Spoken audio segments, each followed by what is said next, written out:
Ting ah, bumabati ako sa inyo ng isang mapagpalang araw ng Panginoon sa inyong lahat dyan.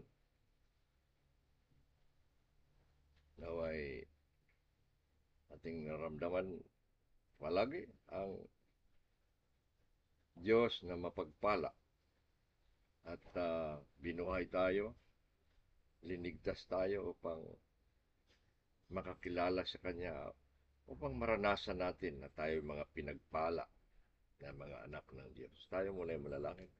Aming makapangyarihang Diyos, aming ipinagkakatiwala muli sa inyo ang aming mga isip at damdamin sa pakikinig muli ng inyong mga salita.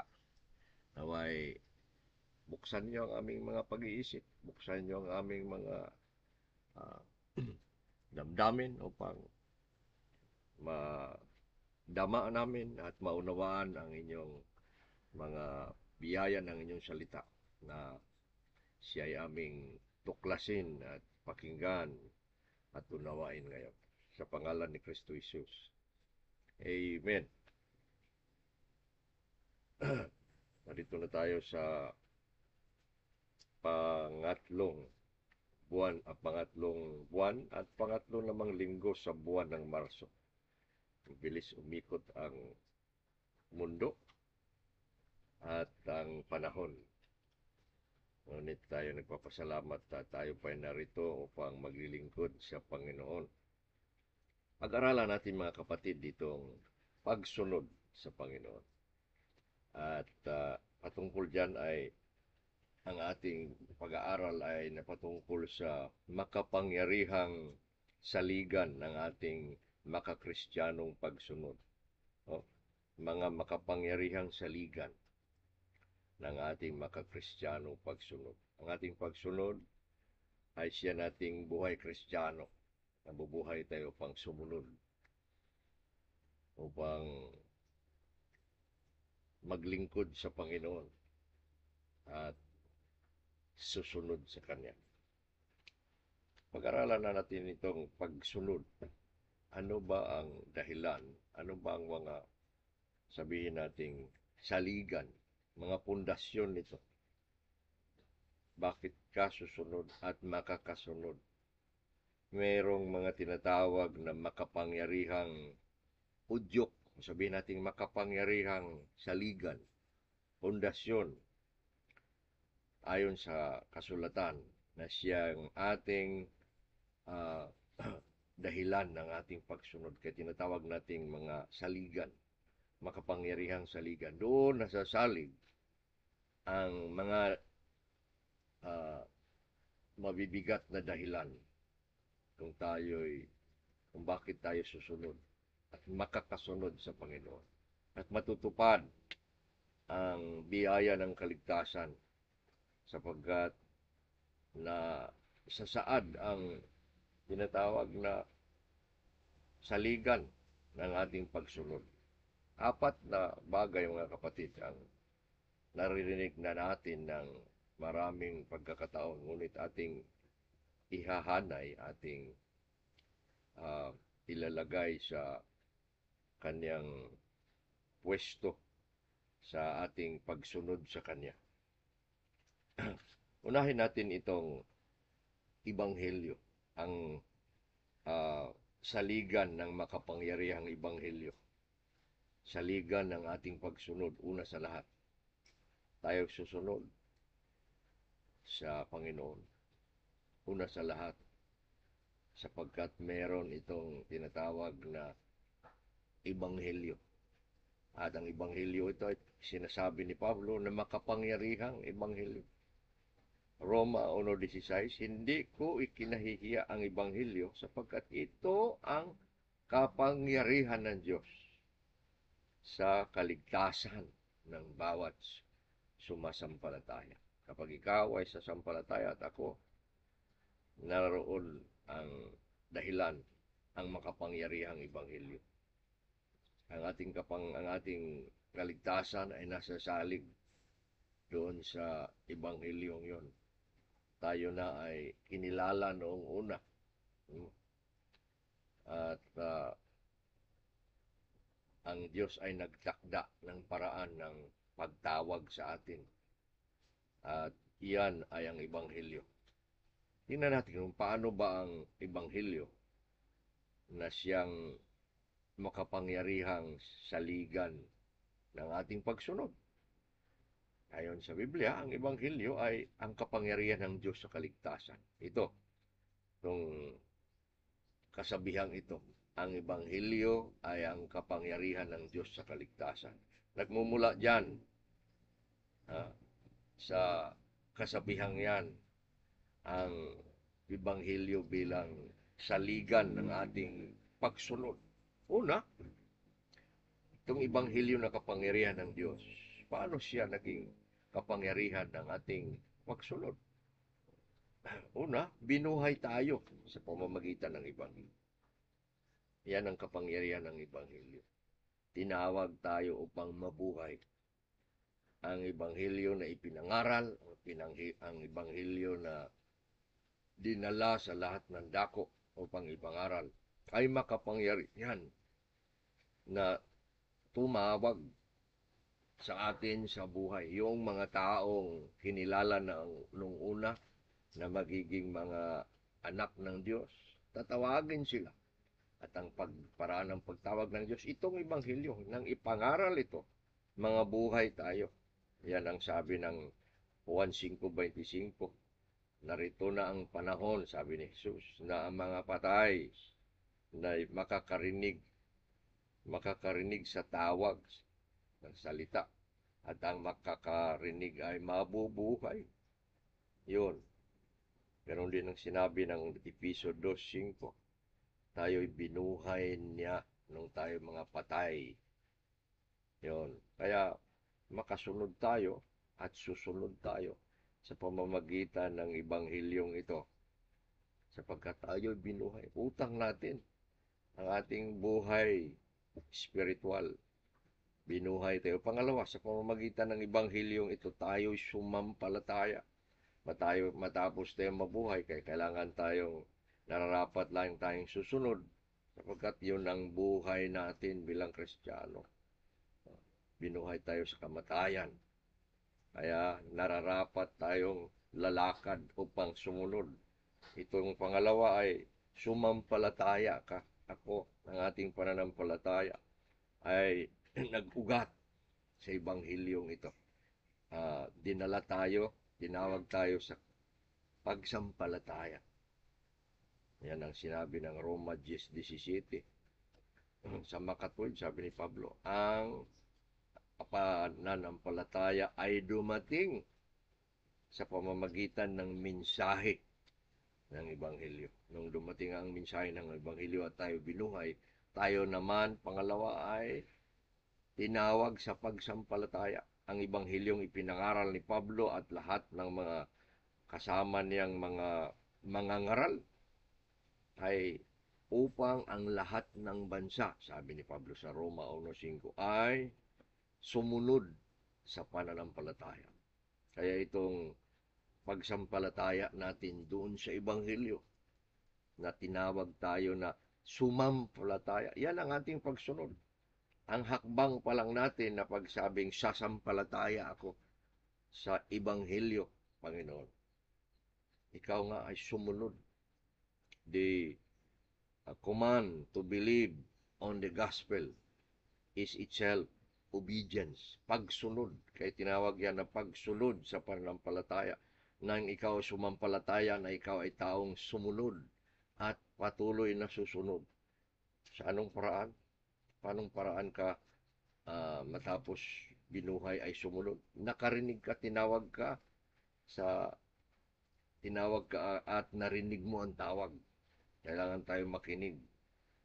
Narinig natin ang tawag, kaya tayo sumunod sa pagsampalataya. At ang Panginoon sa bawat araw sa ating buhay ay magsasalita. Dapat tayo makikinig ng makikinig. At tayo nga ay patuloy na susunod at susunod. Pangatlo, ang Ebanghelyong ito ay dinala tayo sa pagsisisi. sa pamamagitan ng ah, Ebanghelyo. Ang Ebanghelyo ay nagdala sa atin ng pagsampalataya at pagsisisi.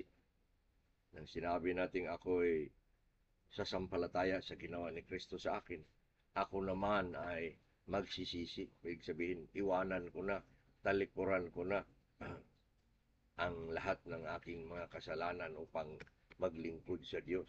Hindi tayo maaaring sumampalataya kapag hindi rin tayo magsisisi. Ang pagsisisi at pagsampalataya ay nagkakasama. Pangapat, tinawag tayong maninindigang karapat-dapat sa Ebanghelyo. Yung Ebanghelyo na bumuhay sa iyo.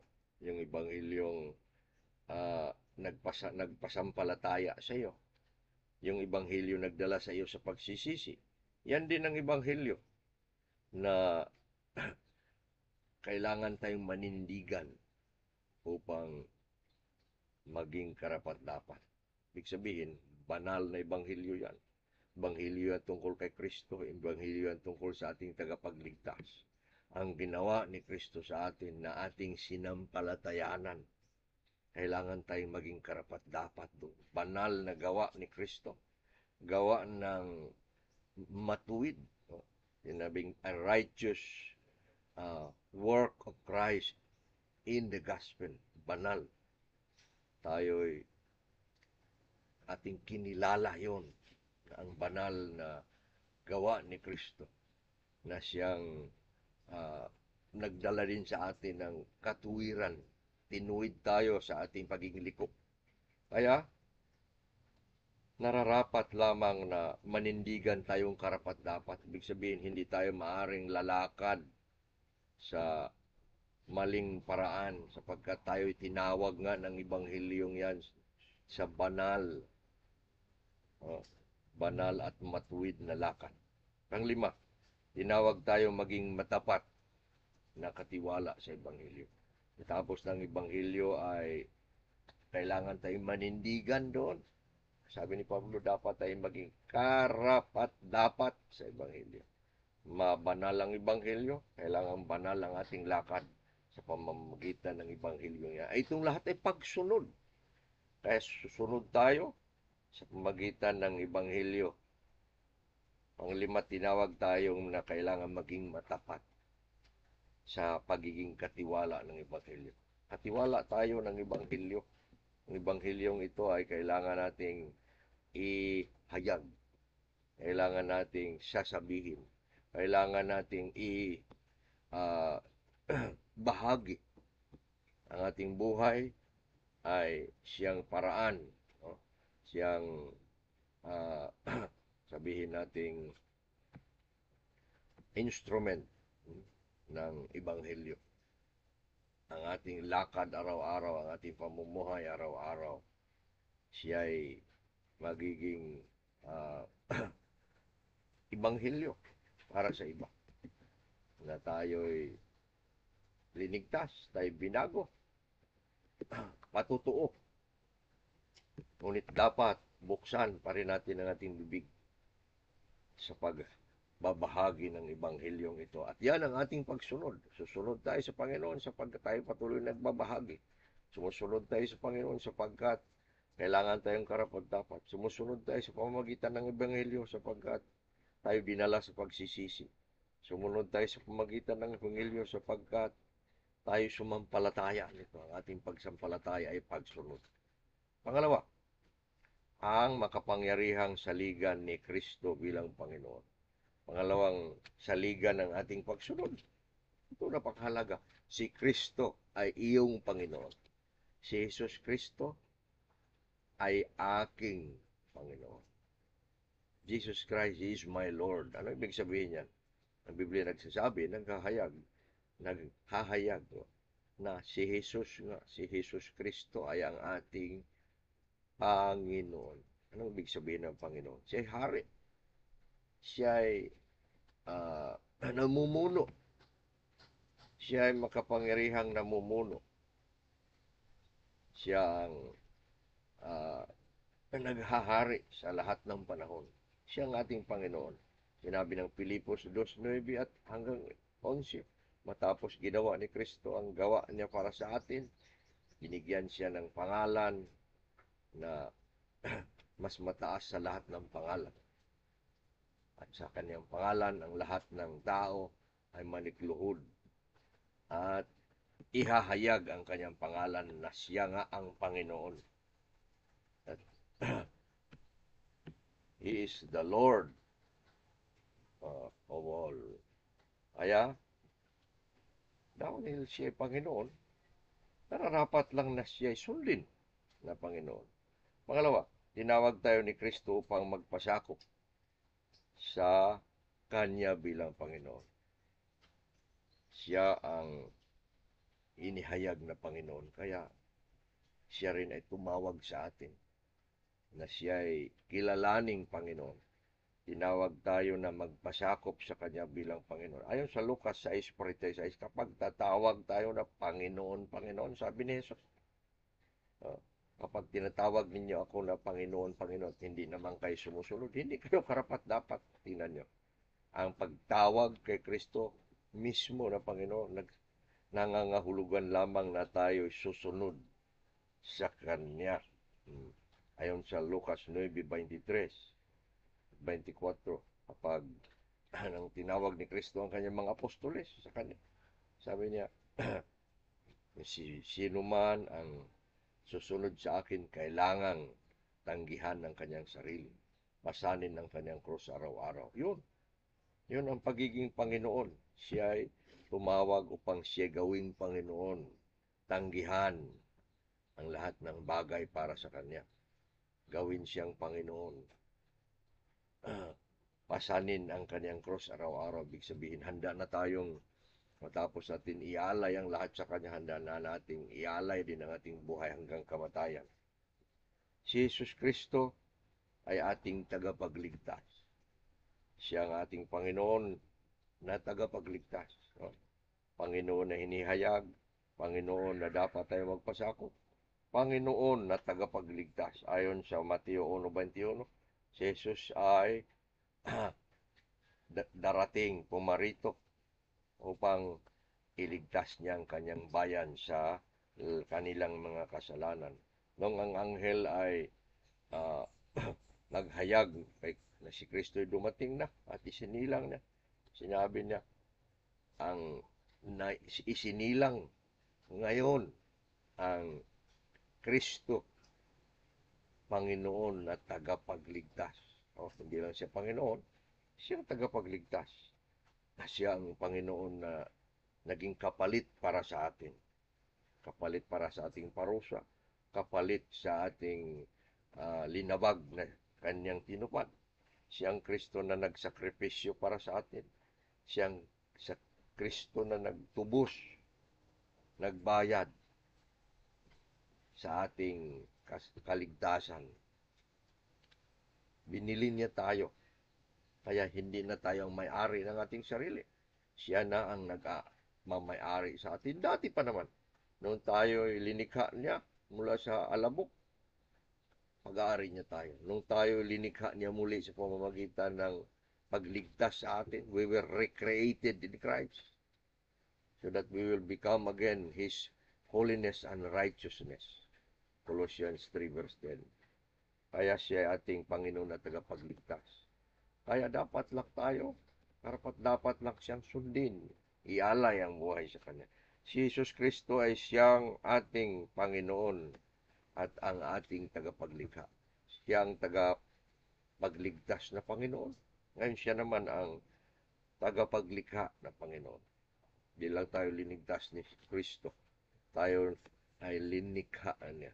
Tayo nagmumula sa Kanyang makapangyarihang paglikha. Nagmumula tayo sa Kanyang pagbanggit ng salita. Ang paraan ng Diyos, pangaraan ni Kristo ng paglikha is pamamagitan lang ng pagsalita. Kaya nagmumula tayo kay Kristo na salita. Juan 1:3 at 4. Lahat ng bagay ay nangalikha at walang anumang bagay na nalikha na hindi niya nilikha. Yun. Pangatlo na saligan ng ating pagsunod itong makapangyarihang saligan ng pakikipag-isa kay Kristo. Yan ang ating itinuro sa 2 linggong nakalipas. Pakikipag-isa. Ang ating buhay kay Kristiyano, mga kapatid, ay nangyayari ngayon at patuloy, o dati, ngayon at sa pagpapatuloy sa ating pakikipag-isa. Our union with Christ is our Christian life. Ba ninyo alam yan? Ang ating pakikipag-isa kay Kristo, yan ang ating buhay Kristiyano. Pakikipag-isa. Parang lalaki at babae nagkakaroon ng pagkakaisa sa pagkasal. Nung tayo binautismuhan, sumampalataya at binautismuhan, doon ginawa tayong pinag-isa. Naging isa tayo kay Kristo. Anong paraan? Una, sa pamamagitan ng kanyang kamatayan. Tayo namatay. Sa pamamagitan ng kanyang pagkabuhay na muli, tayo rin ay nabuhay. Kaya una, nararapat tayong sumunod sa pamamagitan ng ating pakikipag-isa kay Kristo sa kanyang kamatayan. Ang ating pagsunod ay udyok. Nasasalig doon sa ating pakikipag-isa kay Kristo sa kanyang kamatayan. Noong si Kristo namatay, sinabi ng Biblia, namatay tayo kasama niya. Sumunod tayo sa pamamagitan ng pagkilala ng ating mga sariling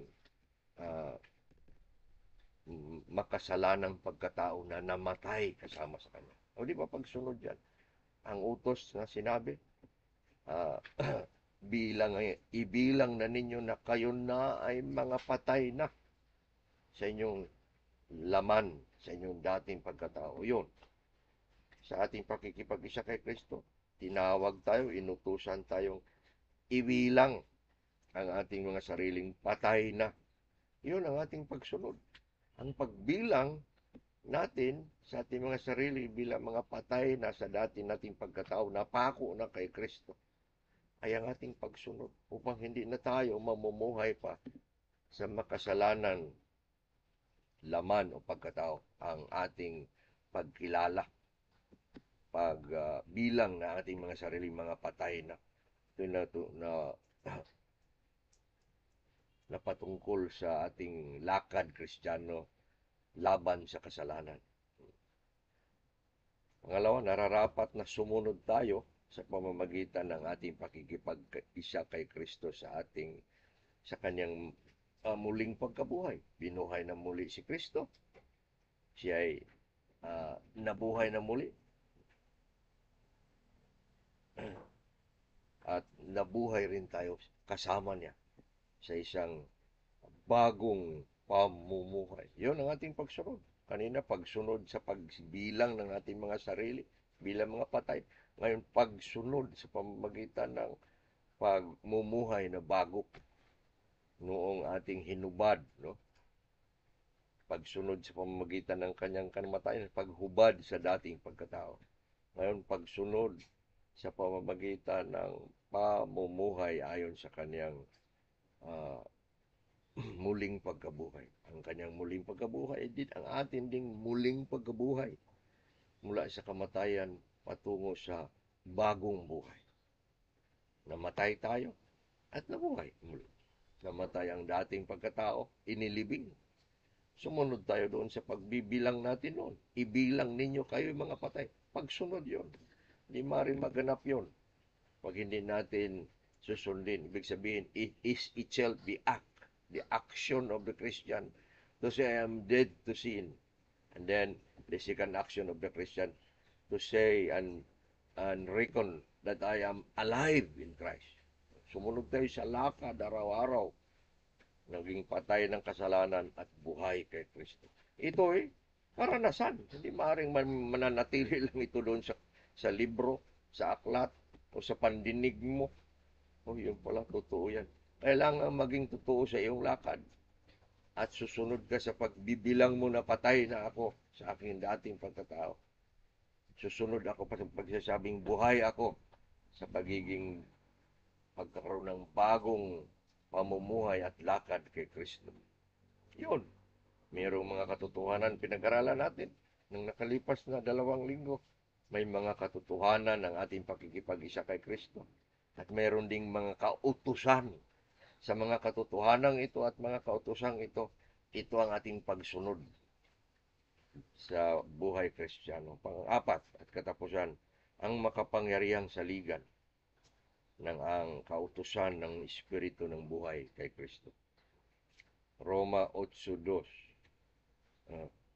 Sapagkat, sabi ni Pablo, ang kautusan uh, ng Espiritu ng buhay na nakay Kristo uh, ay siyang nagpapalaya sa akin sa kautusan ng kamatayan at kasalanan at kamatayan.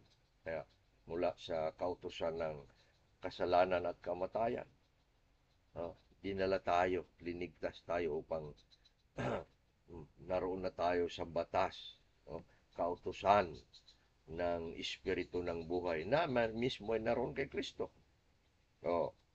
Ang makapangyarihang saligan ng kautusan ng Espiritu ng buhay. Tinatawag ito na kautusan, sabi ni Pablo sa Roma 8:2. Ang kautusan ng Espiritu ng buhay. The law of the Spirit of life.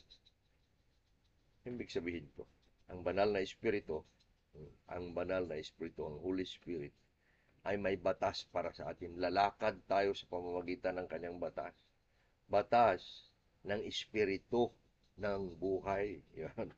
Yan ang batas natin ngayon dati. Batas ng kamatayan. Batas ng kasalanan at kamatayan. Yun ang dating batas. Naroon sa mga kautusan ni Moises. Nagdala sa atin ng sumpa. Ngunit dinala tayo sa bagong kautusan. At sa bagong kautusan ito ang nag-uudyok ng ating pagsunod. Nararapat tayong sumunod sa pamamagitan ng kapangyarihan ng banal na Espiritu. Sinabi ng Galatia 5:16, sabi ni Pablo, kaya sasabihin ko sa inyo, mamuhay kayo na naaayon sa banal na Espiritu. Yun. Ang banal na Espiritu ay siyang nanahan sa atin. Siyang ibinigay sa atin upang maging tatak natin. Nagsasabi na pag-aari tayo ng Diyos. Hindi lang siya tatak. Siya ay kapangyarihan. Tayo mabuhay ayon sa kanyang kapangyarihan. Hindi na tayo mamuhay ayon sa laman. Itong laman natin, bagamat laman tayo araw-araw dahil dito pa tayo sa laman, ang laman na ito ay mamumuhay ayon sa Espiritu. Sabat, kautusan ng Espiritu ng buhay. Yun, sabi ng Galatia 5:16, live by the Spirit. Yun ang kautusan. Mamuhay ka ayon sa Espiritu. Yun ating pamumuhay araw-araw, espiritual. Ayon sa kanyang Espiritu, ayon sa kanyang kapangyarihan. Pangalawa, nararapat tayong sumunod sa pamamagitan ng gabay at karunungan ng Espiritu. Kanina sinabi, nararapat tayong sumunod na naaayon sa kapangyarihan ng banal na Espiritu. Pangalawa, naaayon sa gabay at karunungan. Ang Espiritu ng kanyang kapangyarihan ay gagabay at magbigay karunungan. Dalawang bagay sa ating pamumuhay ayon sa batas, sa kautusan ng Espiritu. Meron tayong kapangyarihan niya. Hindi natin makaya. Spiritual itong kalaban. Spiritual din itong pamumuhay. Nangailangan tayo ng spiritual na lakas. Spiritual na kapangyarihan. At ito yung nagmumula sa kapangyarihan ng Espiritu. Hindi tayo lalakad. Hindi tayo mamuhay sa mga paraang ito. Sa ating lakas lamang. Hindi natin maaaring gawin. Ang biyaya na kaligtasan ay naroon sa kapangyarihan ng Espiritu. Kaya mamuhay tayo na nakatutok sa kanyang kapangyarihan. Kanina natutok natin ang ating isip sa kapangyarihan ni Kristo bilang Panginoon. Ngayon, kapangyarihan ng Espiritu. Tayo na mamuhay. At sa kanyang gabay at karunungan. Itong gabay, hindi magagawa pag walang karunungan. Sabi ng Biblia, na kapag siya darating na ang Espiritu ng Diyos at manahan sa atin, ituturo niya sa atin ang lahat ng katotohanan. lahat ng katotohanan, lahat ng mga bagay na uukol sa Diyos, anumang bagay sa buhay, sa lahat ng katotohanan na nariyan sa Biblia. Sabi ng Biblia, ituturo ng Espiritu sa atin. Ay pag namumuhay tayo na sumusunod ayon sa kaniyang kapangyarihan at sa kaniyang gabay at karunungan, ituturo niya ang lahat ng bagay. Walang bagay na hindi na natin malalaman. Kailangan tayong matapat na sumusunod. Sunod ng sunod sa pamamagitan ng pangyarihan ng Espiritong ito. Sumusunod tayo ng sumusunod sa pamamagitan ng kanyang gabay at karunungan. Kailangan ang karunungan na nagsimula doon sa ating kaligtasan, tinuro tayo sa kay Kristo upang sasampalataya sa Kanya sa pamamagitan ng Kanyang karunungan. Ngayon, ang karunungan ay hindi titigil. Kasama sa gabay, ang karunungan ng Espiritu ay dalhin tayo araw-araw sa pamagiging mga marurunong at nagagabayan, no? Gabay at karunungan ayon sa Espiritu. So, ang mga paraan, saligan ng ating pagsunod. Una, ang ating pagsunod ay nasasalig sa Ebanghelyo. Ang Ebanghelyo na kailangan tayong nararapat at kailangan tayong sumampalataya ay patuloy tayong dinala sa pagsampalataya ng paglago. Yan ang ating pagsunod at tayo mga katiwala nito. Makapangyarihang saligan kay Kristo bilang Panginoon. Siya ay ating Panginoon. Pag-aari na niya tayo, wala na tayong karapatan sa ating mga sarili. Kaya sunod na lang tayo ng sunod. Sapagkat siya ang ating Panginoong tagapagligtas. Makapangyarihang saligan ng ating pakikipag-isa kay Kristo. Sapagkat isa na tayo kay Kristo. Susunod tayo sa pamamagitan ng pagkamatay natin sa Kanya. Kaya araw-araw pinapatay ang laman. Araw-araw namamatay ang dating pagkatao. At araw-araw din ay namumuhay tayo ayon sa bagong pagkatao. Kaya yan ang ating pagsunod. Katapusan ng makapangyarihang saligan ng sa pamamagitan ng kautusan ng Espiritu ng buhay. Itong banal na Espiritu. Siya ang paraan ng ating pagsunod. Pag hindi na tayo mananahan sa laman, sa pamamagitan tayo ng Espiritu, ang kanyang kapangyarihan ay ating maranasan ng pagsusunod. Kanyang gabay at karunungan ay siyang ating paraan ng pagsunod. Ito mga kapatid, ang ating mga saligan ng ating pagsunod naway.